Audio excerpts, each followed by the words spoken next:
Hello, welcome to Fireside Chats. My name is Magla Pillay, and today we are looking at the subject of self-acknowledgement and feeling invisible. There are millions across the globe who suffer from this, the feeling that nobody sees me, nobody hears me, and no one knows me. This feeling can be very tragic, and it can have far-reaching consequences for you as an individual. If you are feeling this way, please do not feel alone. Help is at hand. In this series, we look at the core of spirituality. We look at how spiritual understanding can impact on your consciousness as an individual.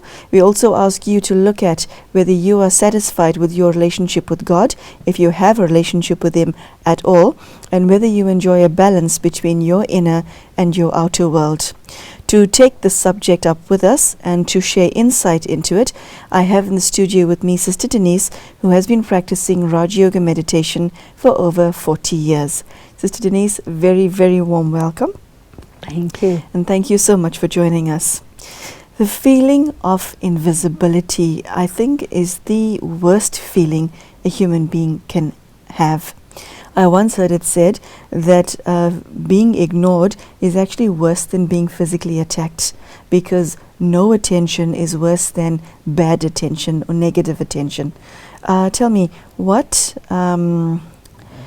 brings a human being to the state where they feel as if they're nobody or nothing? I think it's connected with a lot of preconceptions that are running around in our society.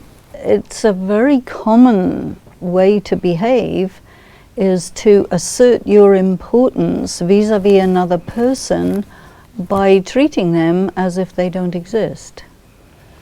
Because then you put them on the defensive. It's a power play thing.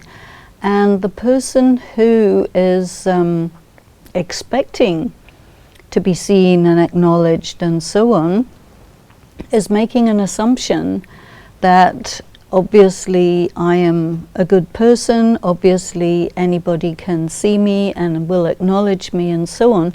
And then when they don't, it's a tremendous confusion and shock, and it destabilizes them, and it's designed to do that.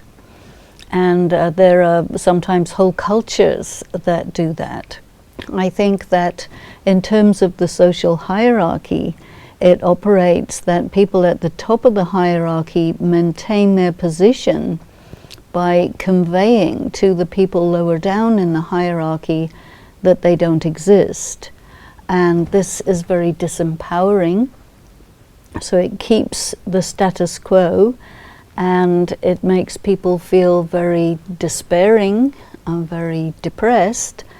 And it can, in some cases, when it becomes quite strong, provoke a backlash. And there you get social conflict.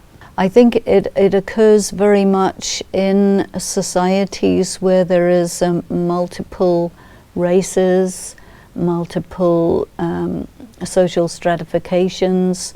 And then I've seen this in countries, I can say new countries, where there are waves of immigration.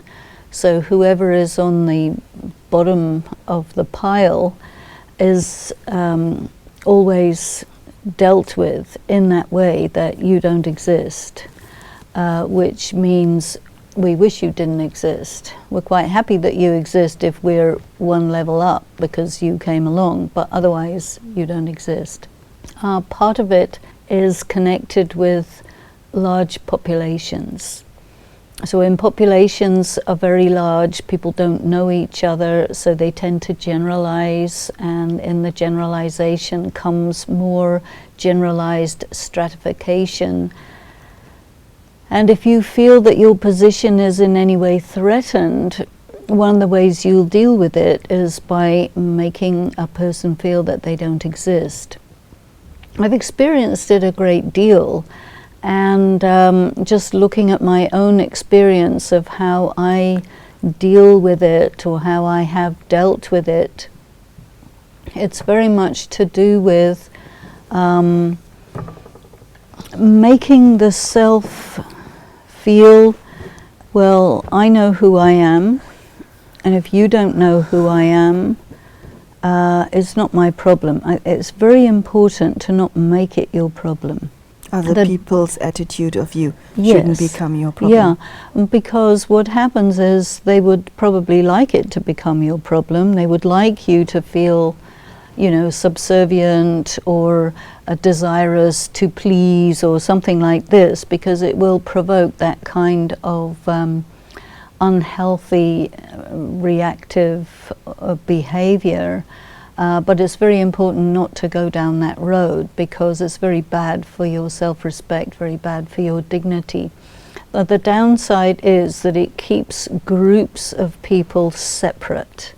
A person who is not just feels invisible but knows very well, because there's plenty of evidence that they are being treated as invisible, they will actually disconnect from that group of people, and then they will start talking about them as them.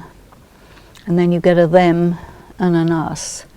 Us who they think are invisible, we're actually not invisible to each other. It creates this division, and it's not healthy in a society. So, you know, the persons who are spoken of or to or totally disregarded, they have to go into a survival mode in which they have to shore up one another, or if it's individual, you have to shore up yourself. You'll sometimes retreat into your own world, and you will put yourself up in your own eyes, put the other people down, even though they are putting themselves up and putting you down, but you will reverse it, you know. And no, it creates a big chasm between different groups of people. So I think that if you are true to your practice of spirituality, you have to deal with it in a different way. If you are being treated as invisible, you're going to have to assert yourself and make the others see you. You also have to assert yourself to yourself, so that if the others don't see you, it's their problem, it's not my problem. But you have to be careful that you don't go into the us and them, you see, which is why you have to keep on approaching those who do not see you and make them see you, you see. And you know, it's quite difficult to get people who are misbehaving to behave properly. But I think you also need to make yourself feel right, feel good. You need to assert yourself, assert your visibility to God, and be very careful not to go into any of those behaviors of a more survival nature. And your consciousness has to be very strong, so that you force the situation, you challenge on a vibrational level those attitudes, and that's what you have to do. Is it ever okay to prove yourself? Does that not become a form of inverted ego? You treat me like dirt, so I will show you. Is that not? But then you're right? coming from a place of anger and vindictiveness. Yes. You ignore me, I'm going to shine until such time as you see me, and whether you see me or not, I don't really care, but I'm going to shine anyway. If you don't see me, it doesn't mean I'm not visible, you know. It's really to not allow that behavior to cause you to make yourself even more invisible than the other people want you to be, which is part of the process of that. Take us through the journey of self-acknowledgement. I think I've shared this before, that I once heard it said that the deepest need we all have is to feel seen, heard, not necessarily loved, but seen and heard. we very hungry for this on the outside. You know, you want it from your parents, you want it from your siblings, you want it from your teachers, etc. And then that list keeps growing. You have people who throughout their lives want to be seen and heard, because if someone doesn't see me, then you automatically think there's something wrong with you. Now, how does one replace that with self-acknowledgement? And does it replace it, Denise, or do you still hunger for it on the external? I think it's very important to address that hunger, and it's part of maturity to validate yourself. You know, if you're good at something, and you know you're good at something, and people all around poo-poo your talent and capability, then you need to be able to interpret that they know that you're good, but they don't want you to think that they think that you're good. You know, this happens, and you have to detect that and disregard that whole game and just know that you're good and carry on, you see, because if you allow that behavior to cause you to have doubt in yourself and think that what they're telling you is the truth, that is naivety, that is not very sharp. So yes, you have to know, I know that I'm good, I don't have to be egotistical about it, I don't have to try to get them to tell me and everybody else that I'm good. It's good enough that I know that I'm good, and I'm going to carry on developing myself, and that's that. You see, it's a kind of assertiveness. Many people carry this, I think it's a type of fear that I'm not good enough, even though there may be evidence in your character to the contrary. How does one redress this? Well, it's a message that you have received from early in your life, from your external moral authorities, your parents, your teachers, the surrounding society who gives you that propaganda. And so you really need to tell yourself again and again and again, this is good enough for me. And that means you need to spend a lot of time with yourself and really look at criteria for yourself, you see, because if you have internalized that voice which comes from outside, first of all, you need to know that you did that and that that was not a good thing to do. Second of all, you have to decide, okay, what is enough? Enough for whom? Enough for what? You know, this word enough is a very deceptive word. And so you say to yourself, well, I'm a child of God. I've got a clean conscience. I fulfill my duties. I develop my character. I develop my talents. Check yourself against the body of spiritual knowledge that we have is a really good checklist, and it exists. It's coming from the mind of God. It's not coming from people. And part of the message of spirituality is do not give importance to the voice of public opinion. Really? Because public opinion is very fickle and not at all reliable. Okay, Sister Denise, I'm going to interject there. One is public opinion, and the other is the voice of significant others in our lives.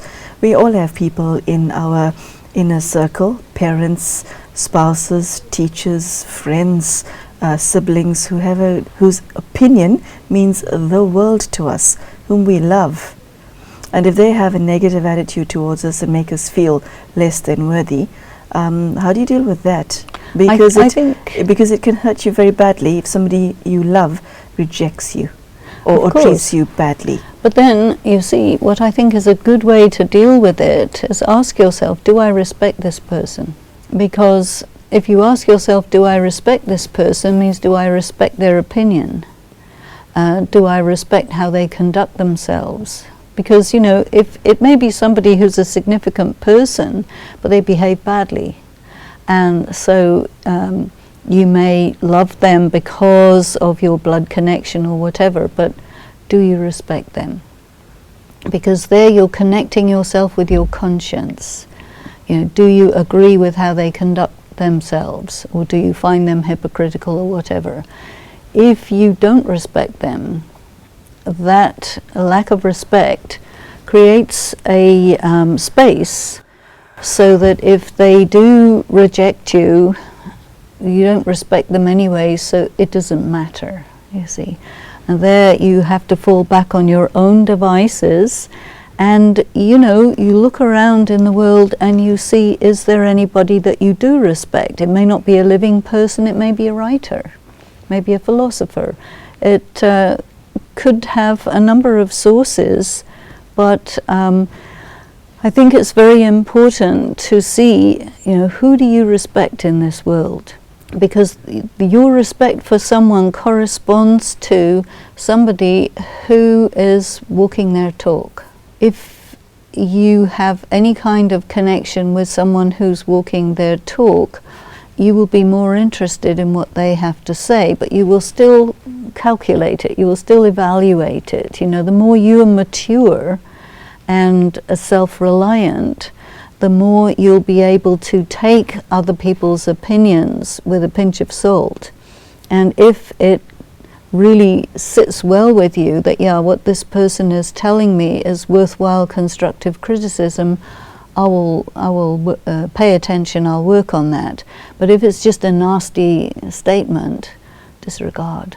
Listen, Denise, say we're talking about somebody who's interested in commencing their journey of spirituality.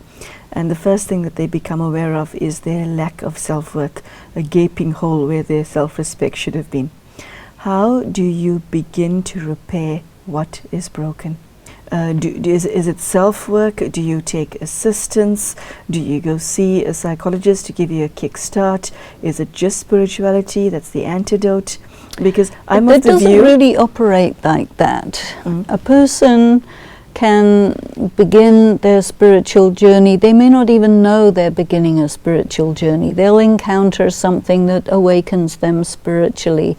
They're very unlikely at such a time to have such type of a feeling about themselves. That's much more likely to happen down the line, you see. Because when you start your spiritual journey, you generally get something of a honeymoon. You start to feel peaceful, loveful. Is that like a high? You get a high. Okay. Yes. Okay. And that high it tells you that, hey, this is something good. And it gives you a kind of internal encouragement to pursue it. And then you go along after a little while, and then you have got into it, and then you start to see the dark side of yourself. But because you've got into it a certain way, you've accumulated a little something at least. So you've got something with which to deal with your dark side, and maybe you have some contacts and connections who are also doing their spiritual journey, so you're in a better position to begin the process of dealing with your dark side. It's very unlikely that you deal with it right away. In the case where you do, it's usually where you've had some sort of a big shock to wake you up from the darkness of your bad behavior, and that shock has told you that, you know, one of the ways that you can get your act together is take a look at your spiritual side and do that. And again, they will still have nice experiences when they start to look at their spiritual side, and then it'll turn and say, okay, now it's time to deal with your dark side properly, really open this up, you know. It's more like that. The second part of my question is, how then do you begin to repair? Now that you are aware of your dark side and your total lack of self-worth, how do you build from sub-zero? Baby steps. You begin, I'm a soul, not a body. I'm eternal. I'm a child of God. I'm loved by God.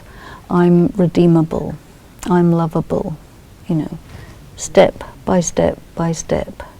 And you start to practice. I'm a soul operating through this body. I have a role. Past is past. It's a game. There's many little statements and aphorisms and so on that you can begin to apply to your feelings at any given time. And you begin to get into the discipline of spiritual practice. You begin to have a regular morning and evening meditation. And if you pay proper attention on just doing that and just having a little bit of exposure to spiritual study, these are the building blocks of your stage. God, how does he come to the rescue of one of his children who is in this space? Do you go to God and say, listen, I feel like nothing? Well, you can. Okay, and then what happens? It comes back to this question of sincerity, and you can say, oh God, I don't know who I am, I don't know what I am, but I'm in big trouble, I need help. And you really put yourself out there, and pretty invariably you will get some kind of a response, some sign, somebody will come into your life, something will happen which will enable you to get going, and that is a very wonderful phenomenon. Sister Denise, does one with a history of low self-esteem come to a stage where you are at peace with yourself and the world? Low self-esteem is countered through feeling of accomplishment. Okay. And so when you start to apply yourself to doing things that are worthwhile, that are charitable, that are beneficial, and you start to receive some kind of positive feedback from that, all that begins to create a feeling of accomplishment, which is undeniable, so that your feeling of low self-esteem is offset by that sense of accomplishment. And the sense of accomplishment is a very positive energy that can move you away from falling into that pit or that abyss of negative self-view. Yeah. One last question. Feelings. Do you use your feelings as a yardstick to measure how good you're doing, whether you're in the same space that you used to be? Do your feelings change when you feel heard and seen? I think that your feelings can be deceptive. So you need to be aware of your feelings, but you also need to bring to bear your understanding, because your understanding is a lot more stable, a lot less volatile than your feelings. Because especially when the soul is weak, the feelings are up and down and all over the place like a butterfly, and you really cannot use it as a yardstick, because you may be in a down dip and say, okay, that is the average. It's not. The average is somewhere in the middle between all the ups and downs. And I think what happens to people is the distance between the ups and downs changes, and you start to have a more level curve of your highs and lows. You don't go so high or so low, and that is a good sign. Okay, so there is hope for people who feel invisible. Really want to come out of that kind of problem or any other kind of problem, you can, but you have to reach out and try and find out, what do I need to do, who do I need to get information from, and start the process. And you are doing something for yourself. You can't just expect that something's going to fall down from the sky. You may get an indicator, a sign, an encouragement, but you have to pick it up and do something with it for yourself. On that note, thank you. I hope that there is many people who are able to hear and feel and more experience the wisdom of that which you just shared. So thank you. Thank you. So there you have it. Sister Denise has touched on the subject of feeling invisible and self-acknowledgement. If you find yourself in this position, be aware that there are millions across the globe who feel like this. Sister Denise shared what one can do to redress your own past, to heal, to come back, to reach a state of self-respect. And also, she also shared how one can take power from God in order to put right that which has gone wrong in your own life. Sister Denise shared particularly that there are no shortcuts. It's intensive, hard work. But the feeling I got from listening to her this half hour is that you are worth it. And I hope that you know you are worth it. And I think, especially for me, the message was that God is waiting for you to make this journey so that He could hold your hand as you walk through it. I hope that you have benefited from this talk, and I hope that you will be able to use this very deep message to heal. Thank you, and goodbye.